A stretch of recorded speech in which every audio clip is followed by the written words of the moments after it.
Race to World First, it's over. There's been some comment on the heavy cost of it, the total of players. I mean, like, I'll confess, it's like, yeah, congrats to the teams, etc. I don't care about WoW as an esport whatsoever, personally, at all. I think I've said this before. I think it is like all of the teams put on a really good showing. Yeah. They make it really, a nice event to follow. All the casters do great work. They just basically knock it out of the park in every way. I think World of Warcraft itself doesn't really have an awful lot to, like, in the esport realm of it. You're like, it's World of Warcraft. You could almost replace everything with something else entirely, a different game, and it would feel the same, because so much of the joy of it is actually the drama. And honestly, especially this time around, there's been so much of, like, the player and viewer drama has been around Blizzard's actions, that it kind of feels a little bit more like this isn't like it still is in a lot of ways a huge celebration, but a lot of it's like this. There's too many asterisks on this for it to feel real. Obviously, it feels real to the players who are putting loads of time and effort in. They really are, but it's like, I can't do that right now. Yeah, Blizzard don't know how to make it feel real either. But yeah, no, it's a case where it feels a little bit kind of it's here for the sake of it, as opposed to being super designed for it really well, I guess. Yeah, and that's the strange thing, because I never want Blizzard to design for this. Yeah, really. I don't mean that as a dig at the players or anything, but no. I think esports is best when it's emergent and grassroots. And well, this is. Oh no, it is. Yeah, and that's why, like, Blizzard designing for their content patch to start with an esports competition, it just feels like a really screwy way to design an MMORPG. Yeah, especially because you think of the amount of effort. Like, you look at the amount of effort that's gone into nerfs. Like, obviously heroic and normal nerfs fine. They just think it's overtuned, but Mythic feels like they designed the initial wave of Mythic to be for these players. The first maybe 10, 20 guilds. Then they go, okay, now we'll just chop the difficulty down. And they're like, well, why bother? If it's almost the same thing I was talking about the legendaries and the investment. Why invest time if they're just changing the rules on the fly? And even we felt a little bit of that, where it's like, oh yeah, Anduin just fell over because of nerfs. You're like, well, that feels a bit unsatisfying. Obviously, that was just unnormal because we're goons, but, like, it's just that case of, it feels like Blizzard's fingers are too busy working around the thing. Like, they're not finished. Like, you're playing an unfinished game in a way, but without the kind of early access moniker. It just feels like it's, why progress now when it's not finalized? I don't know. To win. Yeah. So, ultimately what happened then is, and I think the impressive story, or maybe one of the most impressive stories, is Method. Oh yeah, Method. Right, because their whole roster was gutted and they got second. Yeah. I think if you said before this who will be first and second, people would have said Limit and Echo and Limit. Liquid, but yeah. Oh yeah, Liquid Guild. Yeah, it's either Liquid, Echo, Liquid. That's what everyone was saying. Yeah.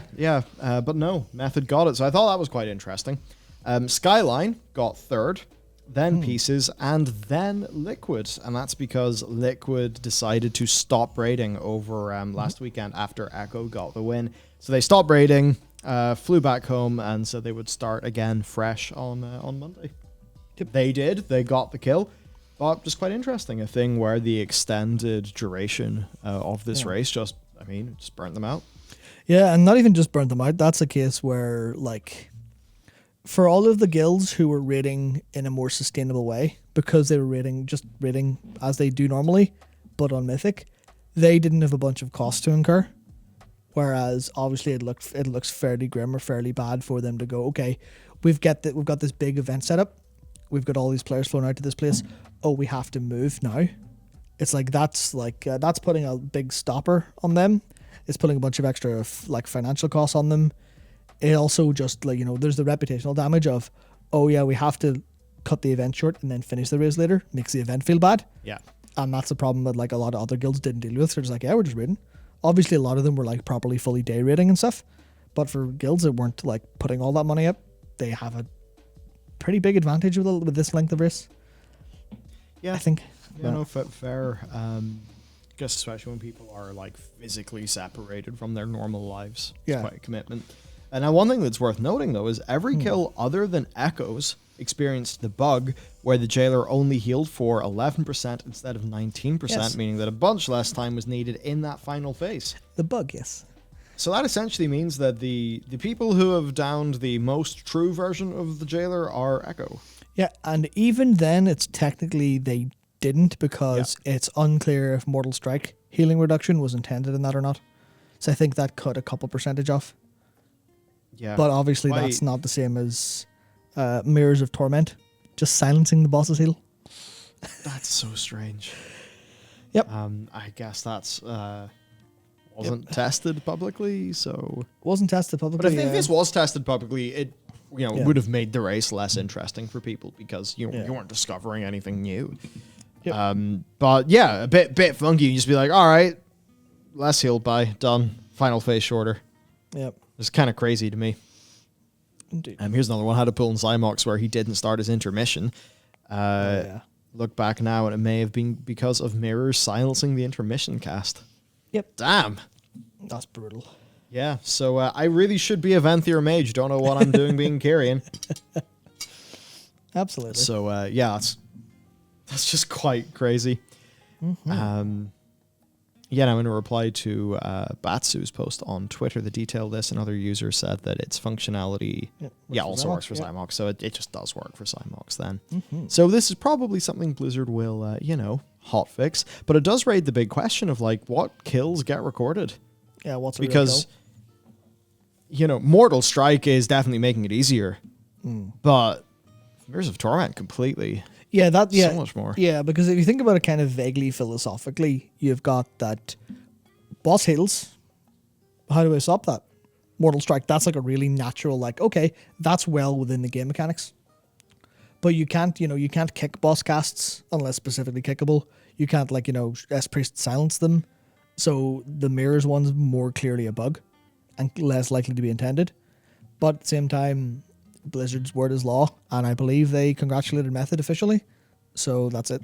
Just like, yep, that kill is completely fine. Obviously they may not have known at the time because all they saw was, kill, but if they say congratulations, the kill's valid, which then means every kill's valid, which then puts the entire idea of this as a competition under duress, because if the rules are made up, as I was saying, the points are made up, I said Jeopardy last week, people said, it's whose line is it anyway? But if the points are made up and if the rules aren't consistent, then it doesn't really work as a competition. Well, in that case, no one has got a real kill of the Jailer in that case. Assuming Mortal Strike is a bug and not intended, no one's got a real kill on the Jailer yet. Wild. Yep. But the race numbers are, the kills are sort of officiated by Blizzard doing the official. Yeah. The official congratulations. So when we look at the Twitch rankings, then what do we see? On top is Echo Esports with 425. Damn, that's a lot of airtime. So they're up there on the watch hours. Then it is Max's channel, then Team Liquid's, then Method, then Gingy, then Scribe, now SK Gaming version, and BDGG. Yep, and you can see how... Pretty interesting. Yeah, you can see how anyone with a, interest in esports would look at that and go, oh, that's thousands of hours watched. Cool. That's pretty nice, actually. But, that's a thing where for someone who's looking for that as a metric, very cool. For people who are looking for a healthy game and a healthy game ecosystem as a metric, maybe not so cool. Yeah, but certainly the amount of watch time is crazy. The amount of eyeballs on sponsors and such is going to be pretty high here. So I've got to wonder if that's going to be pretty nice for the ROI. Now that said, there is of course the monetary and mental health costs of all of this, because it almost lasted for 3 weeks, meaning that it did take a particularly high toll on many of the top people. Many people feeling burnt out and fed up. That obviously causing people to underperform. If you count the heroic week, which I guess we should, with all of the split runs and just madness that went on, then it was a whole month of constant raid and constant prep. So not only, unprecedented mental health and stuff like that this time around, but also the amount of gold that it takes to compete is just eye-wateringly crazy. It's mad. And so much of it's because of arbitrary restrictions. Yep. The amount of loot trading, BOEs, legendary crafting, PvP boosts, and split runs has been massive. So if we look here for Liquid... 245 million gold gear traits, 215 million BOEs, total spend 723 million with 535 million debt. Yep. That's 93 grand of tokens. That's not saying they, bought that many tokens. They probably didn't. They can. Well, they obviously didn't because they're in debt. Yeah. So they yeah. clearly borrowed a lot of that money from their people. Yeah, and they can, of course, earn gold via doing boosts. Yep, which they're all doing now. Boosting So like crazy. that's a lot. As for BDGG, Yep. well, they were basically a total spend of just under 300 million gold. Nice, cheap. Which, I see how they actually put it into words. 41 mil in PvP boosts. Because great vault. Great stuff. Excellent. Yep. Cheers, Blizz. So yeah, they are 97 million gold in debt. And as a comparison, the Sanctum cost them 170 million gold. Yep. So almost a doubling. Yeah, I think... And this is going to, like, this can't keep on going up. This is going to start to become like a real barrier to entry. It'll basically mean that the best that your guild can be is a feeder to one of these guilds because they're the only ones with the organizational ability to actually do any of this shit. Yeah, because like so much of that gold is on splits. So much of it's on gear trading. And gear trading has no fixed cost. Gear trading is literally just the biggest money will win your, the most you can pay for your lockout is the most you can pay. Yeah. So the richest guild will literally go, no, we can pay for everyone. I think it was BDGG specifically. Might have been, was it Golden? I think it was BDGG were in the, was the Raider.io, I think, had an article about it that we covered a little bit on stream. But, effectively going, yeah, this is literally just, the prices are insane for raid splits and that's what we have to spend for. That's where all the gold goes. If we didn't have people who were fans of us helping us out and doing them for free or taking less money to help us instead of more money for Echo or Liquid, we wouldn't have been able to compete in this race because we wouldn't have had the splits, wouldn't have been able to trade for all of the tier gear, which was such an important part of this. Why the Creation Catalyst wasn't there day one, I don't know. PvP biz as well, it's all just, man, brutal. Yeah, so pretty big. Then there's the question, should a tier even be this long? And this is kind of weird because there's two versions of Mythic. Right? Yeah. There's Race to World First Mythic, and then there is all the nerfs have been done. Now it's the Mythic that everyone else plays. Yeah. Well, everyone else, not like it's a lot of people in Mythic, but that's a funky plenty. thing. So should the raid be tuned so that the raids were, Race to World First guilds, they don't have to raid for more than 2 weeks? Yeah. How do we do any of this? There's then, of course, the question of, is this just self-inflicted? I.e., you're choosing to compete. Yeah. This is just a raid in a video game. 100%. You literally don't have to do this. Yep. It might come across as callous to everyone. It's all like, oh, the mental health. I'm like, you can stop at any time. If you're trying to be the very best in the world at something, that comes with sacrifice. If you're not willing to put up that sacrifice, then sorry, you're not cut out for it. Yeah. Obviously, there's an element of Blizzard are the ones who tune the difficulty knobs, and they've made it exceedingly hard, and that's a problem. And then you look at all the alternate factors that are like Blizzard interfering with competition by hotfixing, by nerfing and stuff like that all comes into that as like a negative. It's not just a pure competition, but I find it very hard to feel bad for people who want to be the best in the world at something and try it, and they're like, well, didn't. I suppose, look, I just mostly feel apathy because I don't give a shit about WoW as an esport, and I never have.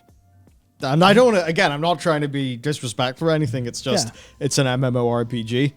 Yeah. So emergent esports I'm completely, happy with. But, I guess the thing, though, is if it is tuned to be this hard, so that this is what it takes for them to do, you could probably also make an argument that tuning like that is probably not where Mythic should be for the overall player base. Nowhere close. And that's, that too. That's the thing where it's like, they spend a bunch of their time and effort in counter design effort, which, like, here's hypothetical.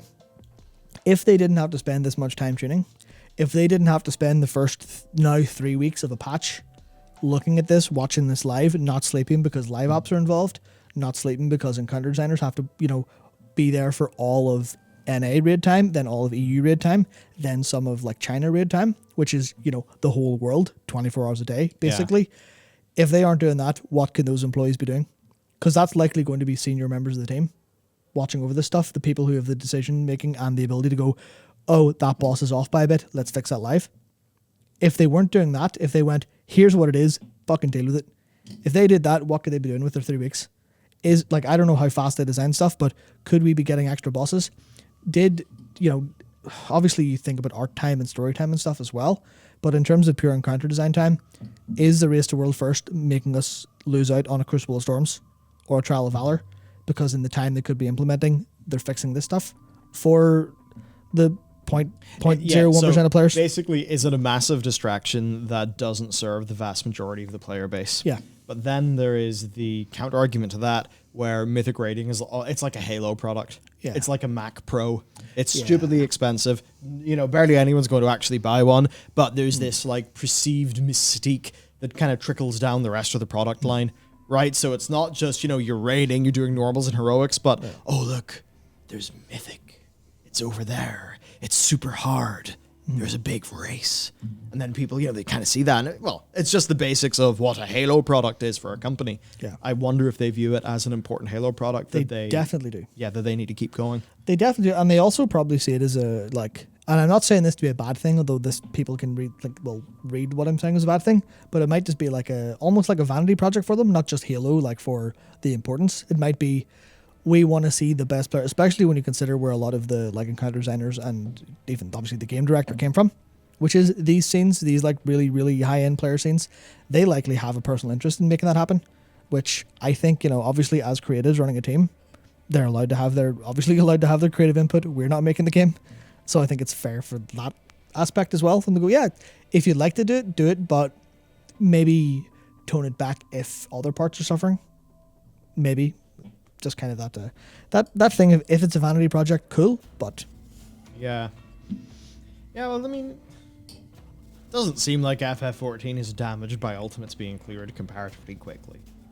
Yeah, but then it is a smaller general ultimate scene, yeah. etc., etc. So. But yeah, that's a thing where that game is specifically went, we're not going to cater massively to these players. When they're out of content, they're free to go elsewhere, but we're going to make content for other players to do in the meantime. Yeah. We've got a little aspirational content, a lot more casual content, stuff like that. So the thing I'll definitely say is it's good, right? Here's the really lovely thing of nobody really going to me for any form of opinion in this realm. I think Mythic rating was a massive mistake. Absolutely. That was done to make the designers have a fixed play space when they're designing. But I really think that the Mythic of WoD and onwards has been really terrible for the game.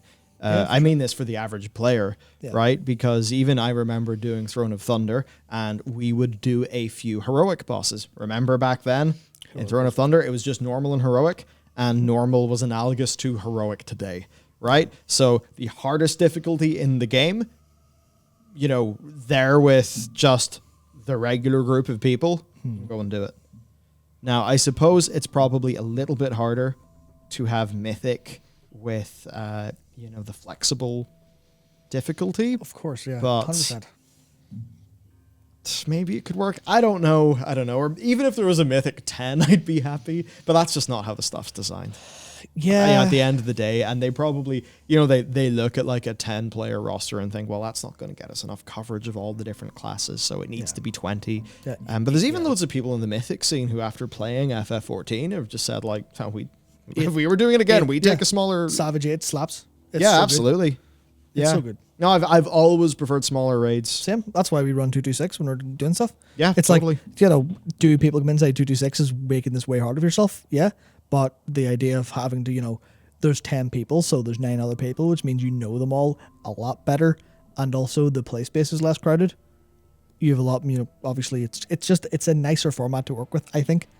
And that's especially coming from me as a healer, where having to look at 20 people and, blanket rejuve across 20 people is just a worse experience. Obviously there's more healers, but there's no natural way for that responsibility to be split up. The kind of group wise, but it doesn't really work that way. Yeah. And then you just go, well, would this be a better experience with less players? Yes, I completely think so. Yeah.